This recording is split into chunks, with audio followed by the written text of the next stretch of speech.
प्यारी साथ संगत, आज दूर दूर से आए हुए प्रेमी भाई बहन, आपके इस क्षेत्र में देहरादून में बहुत सुंदर सत्संग का आयोजन हो रहा है। हम और आप अपना थोड़ा सा समय निकाल करके संतों महापुरुषों के जीवन के अनुभव से कुछ लेना चाहते हैं। मनुष्य जीवन की सार्थकता को समझना चाहते हैं। हमारे जीवन की सबसे बड़ी खोज ये है, एक मनुष्य जीवन की सबसे बड़ी खोज ये है कि वो जीवन पाने के सही अर्थ को समझ जाए। हम संसार में जन्मे क्यों?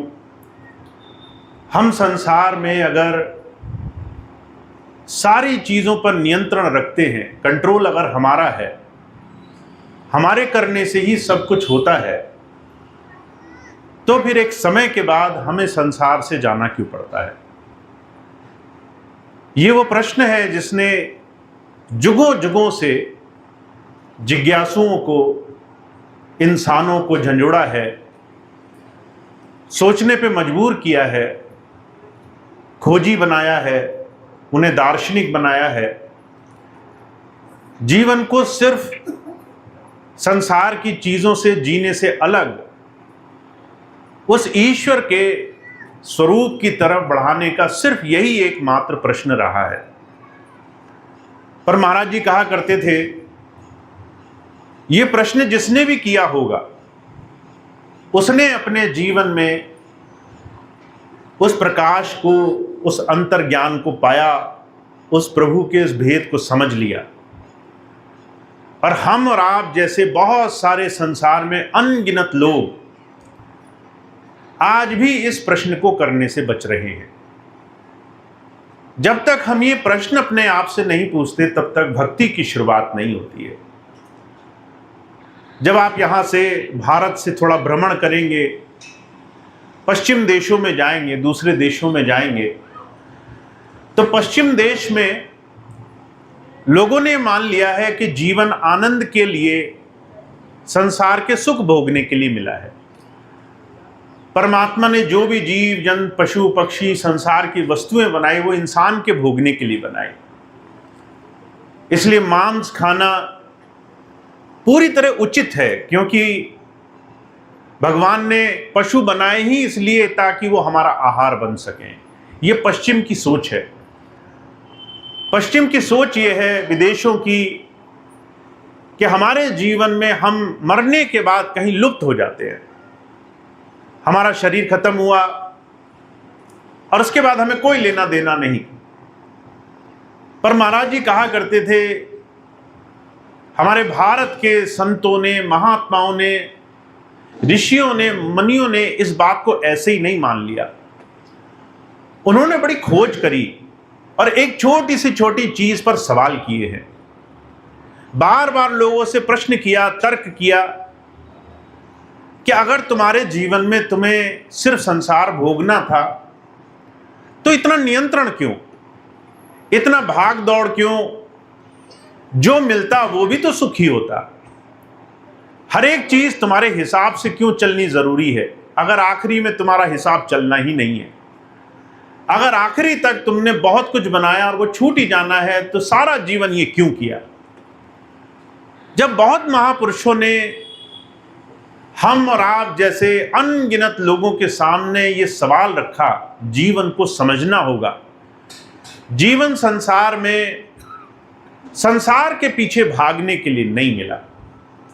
दुनिया की चीजों को कमाने, पाने, उनको इकट्ठा करने, संग्रह करने के लिए नहीं मिला। संसार की चीजें जोड़ने से संसार नहीं मिलता है। दुनिया की चीजें कमा लेने से संसार में आप जीवन के सबसे परम लक्ष्य की तरफ नहीं बढ़ जाते हैं।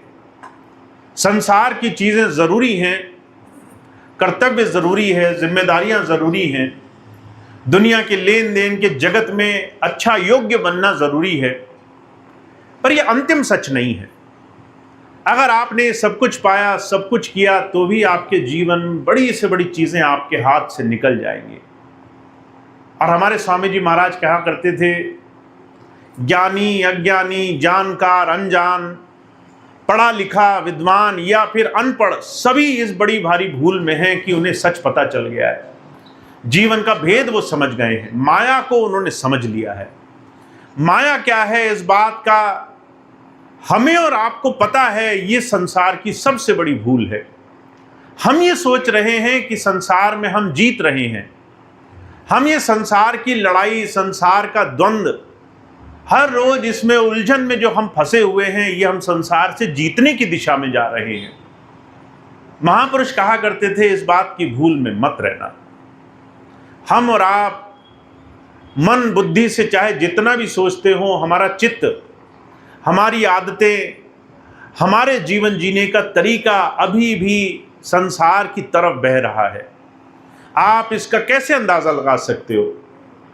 अपने जीवन में किसी भी दिनचर्या को, किसी भी एक दिन को सुबह से लेकर शाम तक के दिन को उठा के देखना होगा, वो दिन हमने कैसे जिया।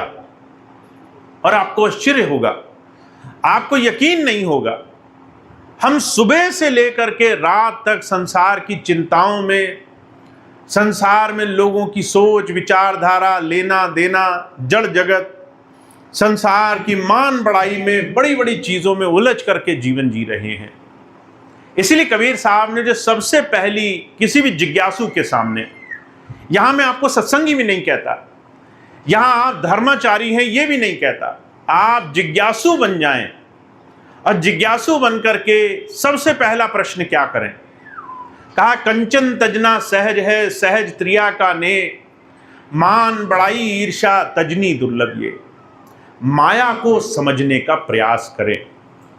आप जहां हैं ये सब जेल खाना है, जहां हैं वो सब बंधन है, जो कर रहे हो सब फांसने के साधन हैं, सब भुलाने के तरीके हैं, सब संसार में उलझाने की चीजें हैं। खोज शुरू भी नहीं हुई।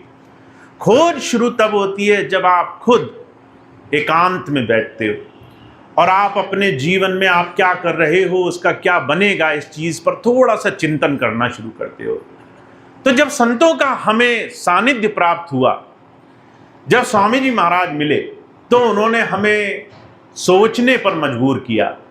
पहले अपने जीवन के बारे में चिंता छोड़कर चिंतन करना शुरू करो। हर एक चीज को देखो, इससे तुम्हारा जीवन में क्या बनेगा।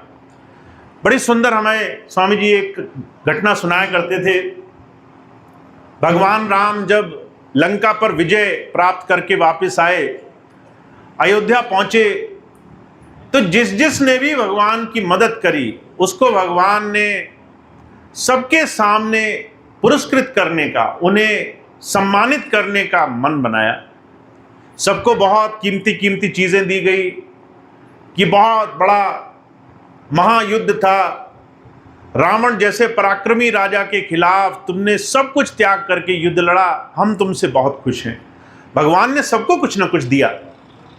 माता सीता कहने लगी, मैं हनुमान जी को कुछ देना चाहती हूँ, हनुमान जी का मुझे विशेष योगदान है। जब कोई मुझे नहीं तलाश कर पा रहा था, तो यही थे जिन्होंने मेरी आपको कुछ सुध दी कि मैं कहाँ हूँ। मुझ तक आने का रास्ता अगर किसी ने बनाया तो हनुमान ने बनाया, इसलिए हनुमान को मैं कुछ देना चाहती हूँ। अब भगवान सब जानते थे, कहने लगे जरूर दो। माता सीता बहुत खुश हुई, कहने लगी, ये मेरा बेशकीमती अनमोल रतन जड़ा हुआ हार है, जिसकी कोई तुलना नहीं है, जिसकी कीमत कोई भी चीज नहीं लगा सकती है, वो हार मैं तुम्हें देना चाहती हूँ, अनमोल हार। और वो हार जब दिया हनुमान जी को, तो हनुमान जी एक किनारे गए और उसे तोड़ करके बैठ गए। एक एक मनके को निकाल कर देखने लगे, तोड़ तोड़ करके देखने लगे। अब माता सीता को बड़ा धक्का लगा, कहने लगी, हमने उपहार दिया, हमने अच्छी चीज दी, हमने इसका सत्कार किया, निकला वानर का वानर। वानर उसे नहीं कहते जो बंदर हो, वानर उसे कहते हैं जो वन में रहने वाला नर हो, जो त्यागी हो, जिसने सब कुछ छोड़ करके जीवन में एक ही दिशा में संयम लगा दिया हो। अब माता सीता कहने लगी, बताओ हमने इतनी महंगी चीज दी और इसने इसका क्या अनादर किया। जब ये बात कही तो उन्होंने जाके भगवान राम से शिकायत करी। कहने लगी, देखो हमने तो बेशकीमती हार दिया, ये तोड़ करके एक एक मनके को ये जो है पीस पीस करके देख रहा है, तोड़ तोड़ करके देख रहा है। सब हार, ऐसी बेशकीमती धरोहर बर्बाद कर दी इसने। भगवान सब जानते थे, गुरु सब जानता है। वो हमारे सामने हमें ये दिखाना चाहता है कि हम गुरु के पास आए हैं, पर सीखना तो अभी शुरू करना है, जानना तो अभी शुरू करना है। और जानने की शुरुआत करनी पड़ेगी अपने मन की स्थिति को जानने से, अपने मन की अवस्था को समझने से। भगवान राम ने हनुमान को बुलाया, कहा तुमने माता का दिया हुआ हार तोड़ दिया, अनादर किया। भगवान की बात सुनकर के हनुमान जी हाथ जोड़कर खड़े हो गए। कहने लगे, मेरी कोई ऐसी मंशा नहीं थी, मैंने सिर्फ एक चीज देखनी चाहिए, इस मनके में, इस हार में मेरे प्रभु राम बसते हैं या नहीं बसते हैं, इसमें प्रभु का वास है कि नहीं है। नहीं है तो मेरे किस काम की, मेरे लिए ये चीज बेकार है। महाराज जी कहा करते थे, जब कोई किसी संत की शरण में जाता है तो संत हमें सबसे पहले ये कहना चाहते हैं कि आप जीवन में बाहर की चीजों से परेशान होकर आए हो, अब आपको अपने अंदर खोजना होगा। आपको अपनी हर रोज की मन की अवस्था, अपने अंदर की अवस्था पर थोड़ा ध्यान देना होगा। जितना जितना आप अपने आप को देखोगे, उतना उतना आप गुरु के नजदीक होते चले जाओगे। आपको हर रोज अपने आप को देखना है, आप पर माया कितना प्रभावी है, माया कैसे आप पर प्रभाव डाल रही है। जब आप अपने ऊपर देखेंगे तो क्या पाएंगे, आपको पता चलेगा आपका अपना ही मन आपका दुश्मन बना बैठा है, आपको आप ही के बनाए हुए जाल में फंसा रहा है।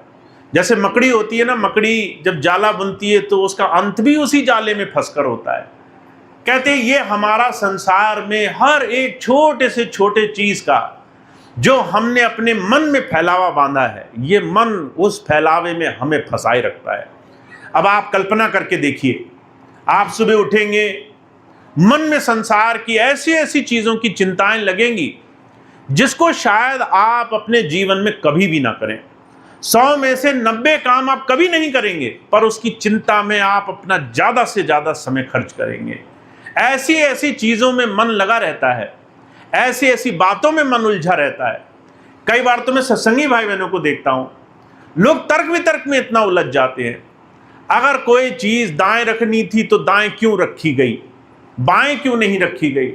हो सकता है हम पूरा दिन इसी बात की बहस में लगा दें कि ऐसे नहीं वैसे होनी चाहिए थी, और जब आपका एक दिन गुजरेगा तो आपको पता चलेगा ना हमें उससे कुछ लेना देना था, ना हमारा उसका कोई अभिप्राय था।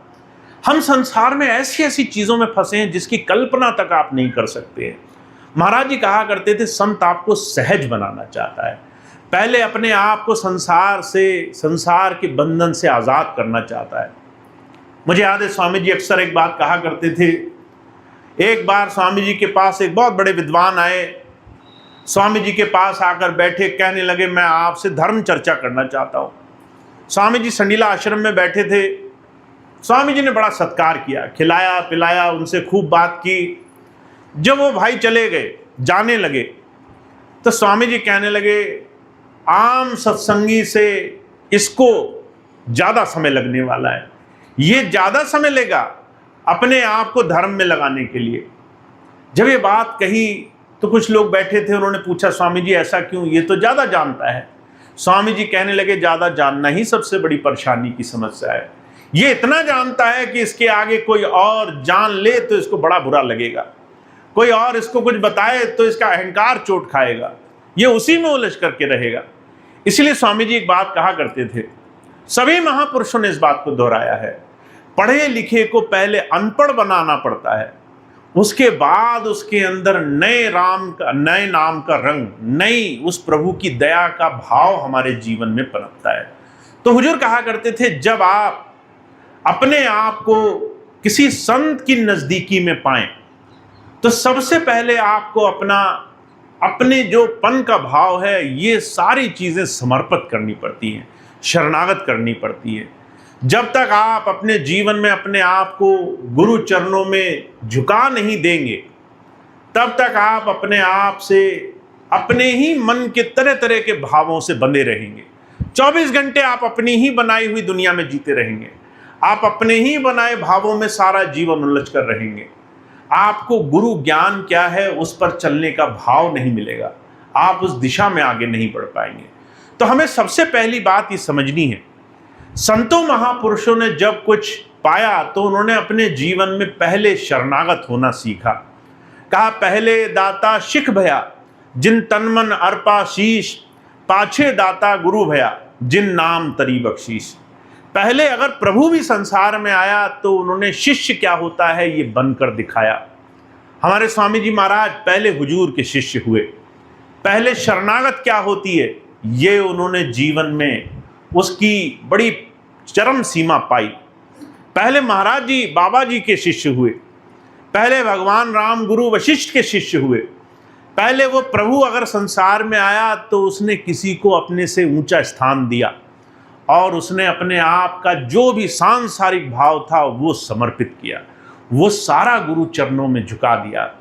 इसलिए हुजूर कहा करते थे, हमारे और आपके जीवन में चाहे हम इसे धर्म बोलें, चाहे अध्यात्म बोलें, चाहे भक्ति बोलें, चाहे साधना बोलें, हम किसी भी नाम से परमात्मा की भक्ति को अपने जीवन से जब जोड़ना चाहते हैं तो उसकी शुरुआत अपने आप को, अपने बाहरी तमाम बंधन को हटा देने से होती है, अपने आप को शरणागत करने से होती है, अपने आप के मन और मन के तमाम भावों से बचने की होती है।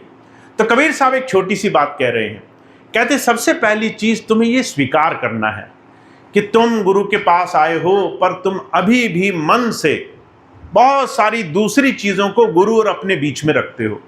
गुरु और अपने बीच में बहुत सारी चीजें हैं। बड़े सुंदर ढंग से अभी इस बात को उन्होंने चर्चा करी। कहा तुम धन दौलत छोड़ सकते हो, कंचन तजना सहज है सहज त्रिया का ने, धन छोड़ा जा सकता है। तुम्हारा संसार का बड़े से बड़े संसार की समृद्धि की लालसा छोड़ी जा सकती है। तुम्हें घर परिवार है, घर परिवार की चिंता छोड़ी जा सकती है। ये सब चीजें तो आसान कामों में आती हैं। कहते हैं मान बड़ाई ईर्षा तजनी दुर्लभ। ये अगर आप कुछ नहीं छोड़ पाओगे आसानी से तो वो है सूक्ष्म दोष जो दिखाई भी नहीं देंगे। वो चोर जो तुम्हारे मन में बैठे हैं, जिन्हें तुम ही अपने रोज रोज पालन पोषण कर रहे हो। महाराज जी से एक बार किसी ने पूछा, बड़ी सुंदर घटना, महाराज जी से पूछा, महाराज जी अगर दो जंगली भेड़िए हों जिन्हें पकड़ लिया जाए, एक को पूरी खुली हवा में रखा जाए, एक को बंद कमरे में रखा जाए, ये बताइए कौन सा भेड़िया ज्यादा खूंखार ज्यादा ताकतवर रहेगा।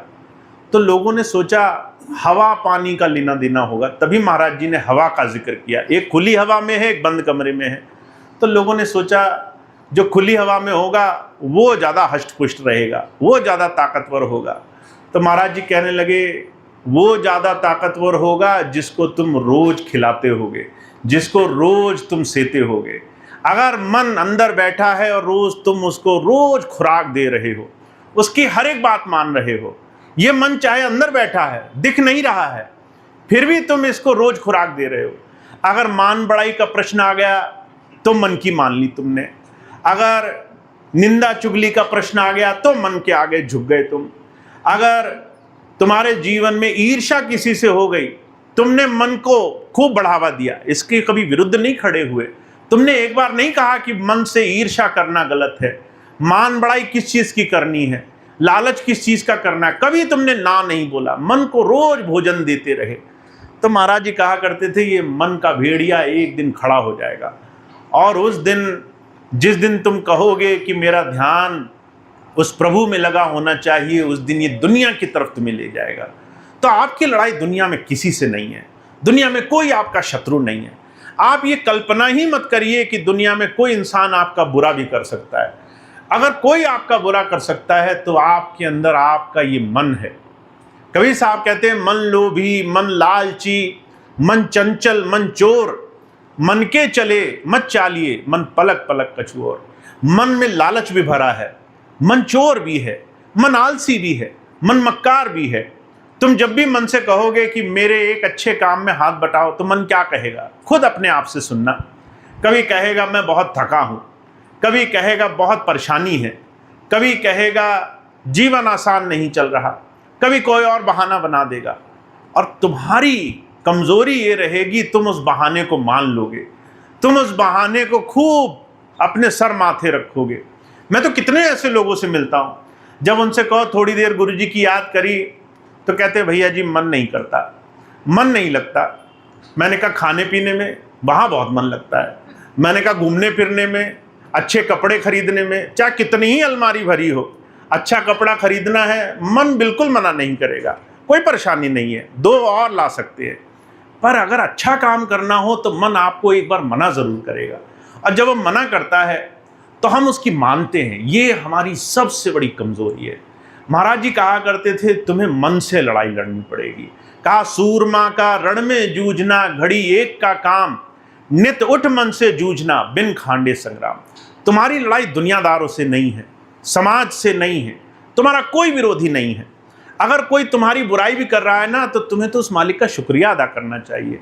आप घर परिवार में रहते होंगे, जब आपको कोई बुराई करे, जब आपकी कोई निंदा करे, जब आपकी कोई गलती निकाले, कबीर साहब कहते तब तो हमें उसके पैर पड़ जाना चाहिए। कहा निंदक नियरे राखिए, आंगन छवि छवाए, बिन साबुन बिन तेल के मन शीतल हो जाए। अगर कोई तुम्हारी बुराई कर रहा है तो समझ लो भगवान ने बड़ी विशेष कृपा करी है तुम पे।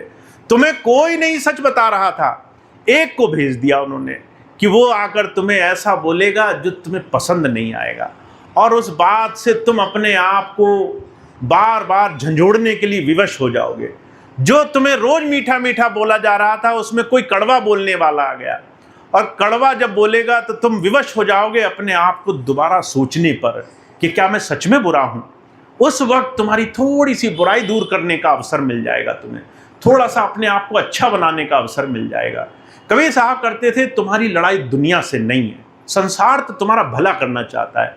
लोग तो तुम्हें जब बुरा बोलते हैं तो तुम्हारी सफाई करना चाहते हैं, तुम्हारा मन शीतल करना चाहते हैं। तुम्हारी लड़ाई तो तुम्हारे अपने आप से है। रोज सुबह तुम उठोगे, तुम्हें पता होगा सही चीज क्या है और तुम आलस करोगे। तुम्हें पता होगा नाम लेना जरूरी है और तुम कल पर टालोगे। तुम्हें पता होगा गलत काम नहीं करना चाहिए, उसके बाद भी कोई बहाना ढूंढ लोगे जिससे तुम गलत काम को अपना जीवन बना लोगे। मैं तो हर रोज बहुत से ऐसे लोगों को देखता हूं, वो कोशिश करते हैं कि संतों से, महात्माओं से, बड़े बड़े ऋषि मुनियों के पास जा करके हामी भरवा कर ले जाना चाहते हैं कि हमने जिम्मेदारी नहीं ली, जिम्मेदारी तो उनकी थी, उन्होंने हाँ बोल दिया, नहीं तो हम गलत काम में नहीं फंसते। पिछले दिनों एक बहन जी आई, आकर कहने लगी भैया जी मैं बहुत परेशान हूँ, मेरे घर में तरह तरह की परेशानी है, घर परिवार सहयोग नहीं करता है, लोग मेरे हिसाब से नहीं चलते, मैं चाहती हूँ अलग हो जाऊँ, मैं परिवार से अलग हो जाऊँ। मैंने कहा तुम तो अलग हो जाना चाहती हो, पर तुम्हारा पति वो बेचारा इतना नहीं कमाता है, उस बेचारे के पास सामर्थ्य नहीं है वो नए घर का खर्चा उठाए, उसके पास हिम्मत नहीं है। तुमने कभी सोचा? कहने लगी बस मुझ पे सहा नहीं जाता, जो लोग बोलते हैं ताने बड़े बुरे लगते हैं। मैंने कहा अपने ऊपर थोड़ा ध्यान दो, हो सकता है कुछ एक आधी गलती ढूंढी हो किसी ने, थोड़ा सुधार लो। उसे बात बड़ी बुरी लगी, कई साल नहीं आई वो, कई साल बाद दोबारा आई, आकर कहने लगी भैया जी बड़ी गलती हुई। अभी पिछले दिनों आई, कहने लगी कई साल बालाजी में रही, बहुत दुखी हूँ, आई हूँ, मुझे फिर से रास्ता मिले। मैंने कहा आप कुछ दिन लगातार सत्संग में आना पड़ेगा, जितना मन पहले तुमने इधर उधर डुलाया उसको शांत करना पड़ेगा, उसको लगाना पड़ेगा। बहुत बाद में किसी ने बताया, कहने लगे भैया जी जब आपने मना किया तो ये ना जाने कितने लोगों के पास गई, जहाँ जहाँ गई जिसने हाँ बोला वहाँ तो रुकी, और जिसने ना बोला उसको फौरन बदल दिया इसने। मैंने कहा ये तो बड़ी सुविधा हुई, अगर भगवान हमारी मानेगा तो भगवान है, भगवान हमारी नहीं बनेगा तो हम दूसरा भगवान ढूंढेंगे, हम दूसरे के पास जाएंगे। क्या ऐसा नहीं होता है? हुजूर कहा करते थे इसे मन की भक्ति माना है महापुरुषों ने। अगर तुम अपने मन के पीछे दौड़ोगे और तुम्हारे मन की पूरी नहीं होगी, तुम रोज भगवान बदलोगे, तुम रोज ईश्वर बदलोगे, तुम रोज आस्था बदलोगे, तुम रोज भक्ति बदलोगे। ऐसी मन की भक्ति से संसार छला जा रहा है। तो हमारे स्वामी जी महाराज कहते हैं एक बात ध्यान रखना, अगर तुम्हें भक्ति करनी है तो भक्ति महापुरुषों की दया मेहर के अनुसार होती है। वो कैसे? कहते मन जात है तो जान दे, दृढ़ कर राख शरीर। मन की नहीं सुननी है। मन जो भी कुछ कहे अगर वो उचित नहीं है तो ज्यादा उस पर जोर मत लगाओ, उसके पकड़े में मत आओ। मन को जाने दो। मन तुम्हारा भजन में नहीं लगता, कोई बात नहीं। मन नहीं टिकता, कोई बात नहीं। मन स्थिर नहीं होता, कोई परेशानी की बात नहीं है। कबीर साहब कहते हैं दृढ़ कर राख शरीर। शरीर से बैठो। तुमने जब नियम बना लिया कि मैं आधा घंटा बैठूंगा तो बैठो। मन नहीं लग रहा, कोई बात नहीं, उस मालिक के ऊपर छोड़ दो। तो ज्यादा क्या होगा, उस दिन तुम्हारा मन नहीं लगेगा। पर तुमने अपनी साधना में टस से मस नहीं हुए, तुमने उस प्रभु भक्ति में अपना आस्था का केंद्र नहीं खोया, तुमने अपने आप को हिलाया डुलाया नहीं, तुम व्यवस्थित रहे, तुम एक जगह रहे। तो वो कहते हैं उतरी हुई कमान से कबो न चाले तीर। अगर तीर चलाना है तो कमान पे ही चढ़ेगा। शरीर वो कमान है। अगर शरीर स्थिर रख पाए तो मन अपने आप जुड़ेगा, मन अपने आप सही बात मानेगा, मन अपने आप सही दिशा में आएगा। तो हुजूर कहा करते थे भक्ति कभी भी आसान नहीं रही। भक्ति अपने ही मन से लड़ाई लड़ने का विषय रहा है। और वो भाग्यशाली रहे हैं जो गुरु जी के पास गए और सबसे पहले उन्होंने अपने मन को रोज रोज भांपना शुरू किया। रोज सुबह उठे और रोज मन को देखा, आज हरकत क्या है इसकी। अगर ये मन लालच में फंसा है तो इसके लालच को तोड़ना है। अगर क्रोध में फंसा है तो क्रोध को समर्पण करना है। अगर ईर्ष्या द्वेष में फंसा है तो वहां शांति लानी है। अगर ये संसार के तरह तरह की व्याधियों में लगा है तो वहां शांति लानी है। आपका बाहरी जीवन आपके जीवन में आईना है। आप कैसे रहोगे अपने घर में, आप कैसे रहोगे लोगों के साथ, आप कैसा व्यवहार करोगे, ये आईना है भक्ति का। अगर आपके अंदर ईर्ष्या द्वेष अहंकार क्रोध ये आ रहा है तो इस बात की निशानी है कि आपने अभी सफाई करने पे ध्यान नहीं दिया। आपने अपना मन साफ करना, अपने आप को टोकना नहीं शुरू किया। टोकना शुरू करो, गलत चीज के लिए टोको अपने आप को। अगर मन से गुस्सा निकले तो उसी दिन प्रार्थना करो। बहुत से लोग होते हैं गुस्से को बड़ा पाल के रखते हैं। मैं कई ऐसे भाई बहनों से मिलता हूं जिनके घर में जो सबसे ज्यादा समस्या ये है कि हमारे घर में लोग नाराज बहुत होते हैं, गुस्सा नाक पर रखा रहता है, क्रोध पड़ा रहता है। महाराज जी कहा करते थे तुम क्रोध को जो पाल रहे हो ये तुम्हारा सबसे बड़ा शत्रु है। ये क्रोध तुम्हारे मन को सरल नहीं होने देगा। अगर आप क्रोध को थोड़ा सा जानने की कोशिश करो, क्रोध का मतलब क्या है। पहली चीज, तुम्हारे अंदर संयम नहीं है। तुम्हें अगर दो बातें किसी ने बोली तो तीसरी नहीं सुन पाओगे। तीसरे में ही तुम्हारा सब्र का बांध टूट जाएगा, यानी कि सब्र बिल्कुल गलत हो गया, संयम चला गया। अब तुम्हें कोई कुछ कह नहीं सकता है, तुम्हें कोई कुछ बता नहीं सकता है। कुछ बताने से पहले तुम जांचोगे मुझे अच्छा लगेगा या नहीं लगेगा। अगर बुरी बात होगी तो तुम गुस्सा करोगे। यानी कि पहली चीज चली गई, हमारे सब्र का बांध खत्म हो गया, हमारा संयम चला गया। दूसरी चीज, तुम्हें लगता है क्रोध करने से तुम कुछ सिखा पाए, पर महाराज जी कहा करते थे जो सबसे ज्यादा क्रोध करता है वो सबसे ज्यादा जलता है। अगर आपको यकीन ना हो तो आप कभी जाकर देखना, छोटे छोटे बच्चे होते हैं बात नहीं मानते, आप जाकर के उन पे गुस्सा करो, वो मुंह पलटते हैं, हंसते हुए निकल जाते हैं। 2 सेकंड में कहानी खत्म। आप परेशान हो वहां और कुढ़ने लग गए, उल्टा आधा घंटा परेशान हो गए। हो सकता है दिन खराब हो जाए, मन खराब हो जाए। आप ये समझ ही नहीं पाए कि आपके क्रोध से सबसे ज्यादा कष्ट किसको मिला। आप अपने क्रोध से अपने जीवन को, अपने मन को, अपने अनुभव को, अपने अंतःकरण को वो शांत नहीं रख पाए। तो जो कहा करते थे इन व्याधियों को पालना नहीं है। ईर्ष्या द्वेष क्रोध अहंकार लालच ये सारी चीजें अच्छाइयां नहीं है जिसको हम अपने जीवन में पाल कर रखते हैं। संत चाहता है इससे तुम जीवन की रोज परख किया करो। अगर तुम्हारा गुस्सा कम हुआ प्रार्थना करो, हे प्रभु धन्य है कुछ तो सीखा मैंने। अगर तुम्हारा कुछ लालच कम हो, तुमने थोड़ा सब्र रखा, थोड़ा संतोष रखा, कोई चीज मिली और तुमने धन्यवाद किया, हे स्वामी जी बड़ी दया है, वो दूसरे के पास तो ये भी नहीं है, मेरे पास तो रोटी है, दूसरे के पास तो खाने को रोटी नहीं है। मैं तो अगर रूखी खा रहा हूं तो भी मैं धन्य हूं, दूसरा तो मांग कर खा रहा है, दूसरा तो दूसरों के सामने हाथ फैला रहा है, उससे तो 1000 दर्जे अच्छा हूं। अगर आप गुरु की कृपा ऐसे देखने लग जाओ, हुजूर कहा करते थे आपको अपने जीवन पर बहुत बहुत अभिमान होने लग जाएगा। उस प्रभु ने जितना दिया है आप उसके लिए उसका धन्यवाद देने वाले बनोगे। तो संत आपकी नज़र बनाता है, संत आपका हृदय बनाता है, संत जीवन जीने का तरीका सिखाता है। पर वो हम सीखते कब हैं? जब हम रोज़ अपने आप को देखते हैं और रोज़ गुरु की नज़र से परखते हैं अपने आप को कि हमने गुरु जी से नाम लिया, कुछ किया कि नहीं किया। अगर हम ही नहीं परखेंगे तो माफ़ करना कोई बाहर से हमें बताने नहीं आएगा, और अगर आया भी तो हम उसकी सुनेंगे नहीं। फर्ज करो कोई तुम्हारा निंदक आया गुरु रूप बन करके, गुरु जी ही आए उसके अंदर बैठ करके तुम्हें समझाने के लिए, अरे भाई तुम गुस्सा बहुत करते हो और तुम्हें तो उसकी बात सुननी नहीं है, तुमने तो पहले ही मन बना रखा है ये गलत है। गुरु सामने आया होगा तो भी तुम नकार दोगे, तो भी तुम धक्का मार कर बाहर कर दोगे, तुम कहोगे मैं सबसे अच्छा हूं, मेरी ही बात सबसे ऊंची है। तो जो कहा करते थे ये अभिमान, ईर्ष्या, द्वेष, ये हमें गुरु से दूर रखती हैं, गुरु के नज़दीक नहीं आने देती। और गुरु ही वो ताकत है जो तुम्हें संसार में मन माया से छुड़ा सकता है। तो हमारे स्वामी जी महाराज एक ही बात कह रहे हैं कि मन को जाने दो, शरीर से साधना करो, शरीर से बैठो, समय निकालो, रोज मन पक्का करो, हर समय हर चीज़ का एक समय बांधो। आपके घर में हर एक चीज़ का समय होगा, बच्चों के स्कूल जाने का समय होगा, नौकरी पे जाने का समय होगा, दोपहर का खाना कितने बजे खाना है ये समय होगा। अगर 12 बजे से 10 मिनट ऊपर हो जाए तो हंगामा मचने लगता है कि अरे 10 मिनट देर हो गया, भोजन क्यों नहीं आया। हर चीज़ का समय बांधा है आपने, हर चीज़ को समय से करते हो। ऐसे ही गुरु भक्ति के लिए भी समय बांध लो, पहले समय जोड़ लो कि सुबह 4 से 5, 5 से 6, 6 से 7 क्या समय दोगे।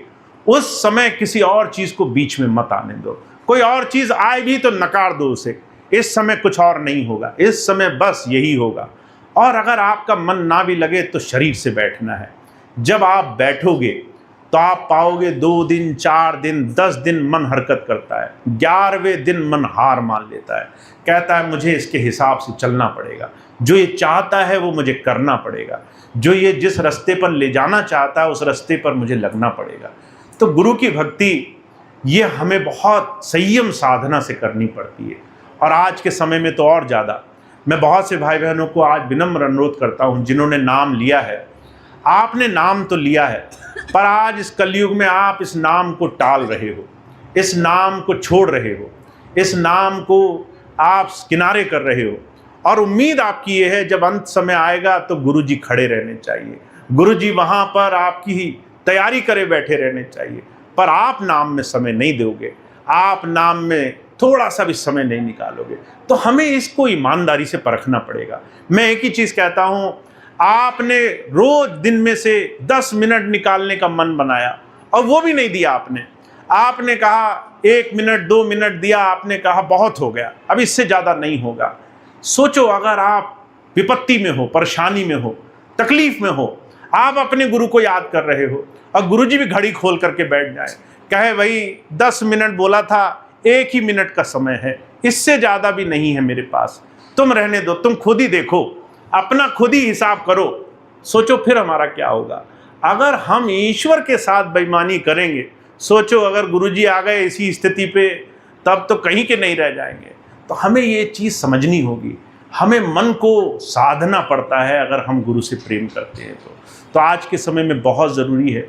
और मैं आप सबको देखते हुए कहता हूँ, आप सबको अपने आप से पूछना होगा हम कितना समय दे रहे हैं। अगर आप 10 मिनट समय भी नहीं देते हैं, अगर आप खूब मन से याद नहीं करते हैं, अगर आपकी प्रार्थना सच्ची नहीं है, अगर आप खूब दिल से मालिक को याद नहीं कर रहे हैं, तो हमें सोचना पड़ेगा कि आप सिर्फ ज़बानी जमा खर्च में लगे हैं, सिर्फ ऐसी चीज़ों में उलझे हैं जिससे आप प्रभु को धोखा नहीं दे पाओगे। तो मैं एक चीज़ कहता हूँ, ईमानदारी से भक्ति करनी है। अगर 10 मिनट दे दिए तो 10 मिनट में किसी को बीच में मत आने दो, खुद को भी बीच में मत आने दो। अगर मन उस वक्त कोशिश करे कि हे स्वामी जी मेरे बच्चों को पास करा दो, तो ये तो बेईमानी हुई ना। आप खुद भी अपने लिए मांगने लगे, आप कहो मेरे घर में पैसा आ जाए, ये भी बेईमानी हुई। आप कहो मेरे घर में धन धान्य भर जाए, ये भी बेईमानी हुई। अगर 10 मिनट दे दिए तो कुछ मत मांगो, उसके ऊपर छोड़ दो। जो तुझे अच्छा लगे, हे मालिक जो तुझे अच्छा लगे वो तू मुझे बख्श दे। तुझे मेरे लिए अगर सुख देना है सुख दे, तुझे मुझे चुनौती देनी है चुनौती दे, तू मुझे अच्छे और बुरे जिस रास्ते पर लगाएगा मुझे राजी है। जब आप ऐसे उसे याद करते हो तब आपके जीवन में उसकी दया भरपूर हो जाती है। तो हम आए तो हैं स्वामी जी से कुछ पाने के लिए, पर हमें तो अपना ही मन तैयार करना है। अभी हमें तो अपने आप को ही समझाना है, हम करेंगे या हम सिर्फ ज़बानी जमा खर्च करेंगे। तो हमें इस बात को समझ से अपने जीवन को तार लेना है ताकि हमारे जीवन में इसका लाभ हो। इतनी बात कह के मैं अपनी बात समाप्त करूंगा। अभी एक प्रार्थना होगी और हम सभी भाई बहन साथ में प्रार्थना करेंगे, उसके बाद आज का कार्यक्रम समाप्त होगा।